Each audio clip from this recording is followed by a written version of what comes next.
Headlight Blackout and LED install. G35, 292 lights. Wait, not suitable for most advertisers?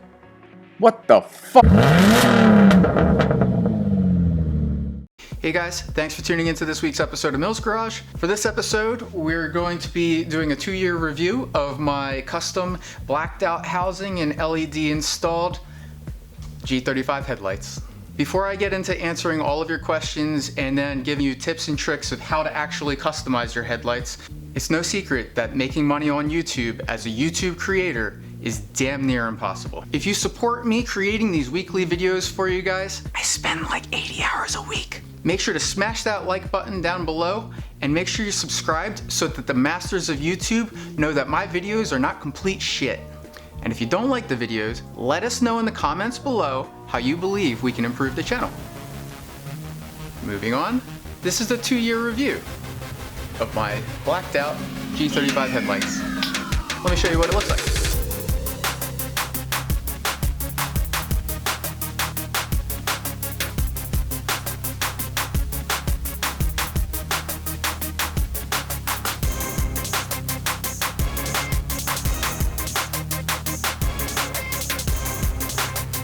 So I have a list of all of your questions and a bunch of tips and tricks on how to make the best of your modification to your headlights. So first up, you show how to permanently restore the headlight clarity using clear coat.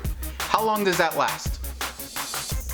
Well, it's been 2 years and about 30,000 miles of driving. And there is a 5-inch, 5-foot rule. Basically, from 5 feet away, you can't see anything wrong with this headlight.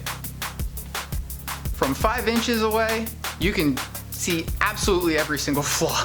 So let me show you guys what it looks like a little bit closer.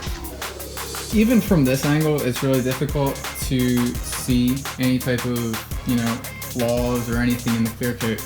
But as we get closer, you can see these little nicks. And there's not really any way to avoid that because it's actually caused by just regular driving. Debris kicks up from the road, a screw or any type of bugs or debris will kick up from the road, smash your headlights, and you're going like 70, 80 miles per hour. It's going to affect the headlight. But this is after 2 years, still standing up pretty well. Not bad. Next up, this is a question that I get all the time. Is it harder to see now that you blacked out the housing? And the answer is no. I see perfectly fine. That blacked out housing has no effect because of the lighting setup that I chose. Let me show you what I'm talking about. Alright, so I have my white LED strip installed right down the side. I've got white LED corner markers that are replacing the old halogen ones. I've got HIDs running in my low beams. And then in my high lows, I've got 7000K halogen bulbs. So in the camera, this looks slightly bluish. This is purely white. And then this looks like it's just a halogen bulb. But without the camera, this is pure white. This is pure freaking gonna blow your eyes out white. And then this is actually slightly tinted blue. So I'll show you what I got. The corner markers are white LED 194s. They've got the 5 LEDs set up. They're super white and they will match up with the strips that we installed right down the side. I did need to replace the high lows, which is a halogen bulb, and I thought that going with the two-tone simulated HIDs, these are rated at like 5500K or something, I thought that they would be good enough to match up with the HIDs. Turns out they don't. Don't buy those. Instead, these were the ones that you're actually gonna want, and these are Nokia H4, the Arctic White. You want a 7000K or brighter, otherwise it's not going to match up with the white LEDs or your HIDs. Next up, how are the new LED strips connected?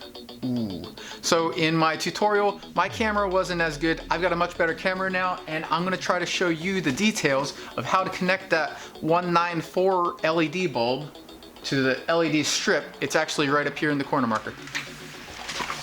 Alright, so what I've got in front of you, this is the stock halogen corner marker bulb that we swapped out, just so that I can show you what prongs we're gonna have to splice in. And then this is some of the excess wire that I actually snipped off of the LED strip.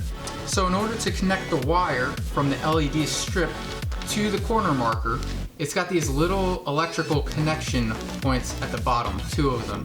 One is positive and one is negative. And what you want to do is bend those downward. So I'll show you what I'm talking about on the halogen bulb. So I'm going to take these electrical contacts and just bend them upwards, right? And you're going to want to strip the wire down, more than this actually, and then splice them in. You can solder them or you can just wrap them in. After you've got them secure, you can flex the connections back downward. When you have the corner marker bulb connected with the LED strip wires, you can plug the corner marker directly into the stock location.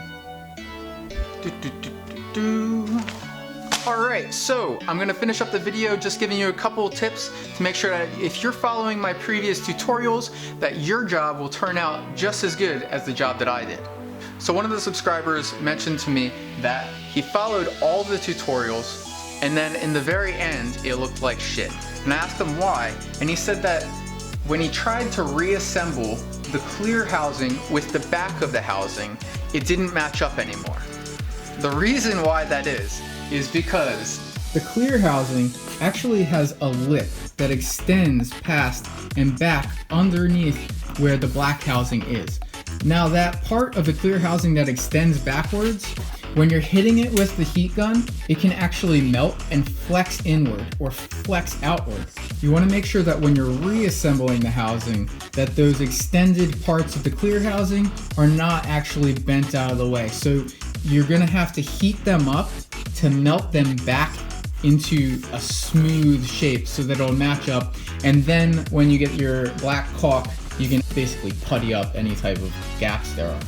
Another tip, if you're melting it because you're trying to get those edges to match and you heat it up too much, this is what it's going to end up looking like. This little white right there and white right there. You can barely see it around here, but if you're not careful, that can be everywhere. So just be careful about how much heat you're applying to the clear, and you won't deal with any of this white crap. And you also won't have to deal with the flexing and bending of the clear housing where it meets up with the back. So yeah, that's the 2-year review of my custom headlights. If you made it this far, guess what? You like the videos, so make sure to smash that like button. Make sure you're subscribed, share with all of your friends. Make sure you're commenting down below if you disliked it. I don't know how the hell you made it this far, but we'll be back next week tuning the WRX. Hopefully Ryan didn't blow it up already. We'll see. Yeah. Thanks for watching this episode of Mills Garage. Make sure to like and comment below and share the video, and we'll see you next time.